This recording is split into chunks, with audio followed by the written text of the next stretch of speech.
నా వల్ల మీకేం కావాలి, నా వల్ల మీకేం కావాలి దేవుడు అడుగుతున్నాడు.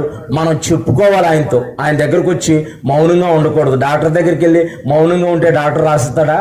ఖాళీ చీటీ ఇస్తాడు డాక్టరు, ఖాళీ చీటీ ఇస్తాడు. కనీసం అప్పుడు దగ్గరికి వెళ్ళినప్పుడు కూడా అప్పుడు దగ్గర మౌనంగా ఉంటే వాడు డబ్బులు ఇస్తాడా? ఎందుకు వచ్చావు వాడు గమనిస్తాడా? తెలియదు. మనం మాట్లాడాలి. దేవుని సన్నిధిలోకి మనం వచ్చామంటే దేవుని సన్నిధిలో మనం ప్రార్థన చేయాలి. నువ్వు ఇక్కడ దేవుని సన్నిధిలో ప్రార్థన చేసుకోవాలి.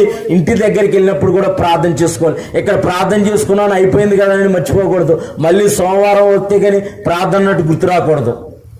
మిగతా రోజుల్లో కూడా నువ్వు ప్రార్థన చేసుకుంటా ఉంటే నీ యథార్థమైన భక్తిని దేవుడు చూసి తప్పకుండా నీ జీవితంలో కార్యం చేస్తాడు. చదువమ్మా, తర్వాత వచ్చిన నీ ఇంటిలో ఏమి ఉన్నదో ముందు నుంచి చదువు. నీకేమి కావాలను? ఎలీషా ఎలీషా నా వలన నీకేమి కావాలను? నా వల్ల నీకేమి కావాలను?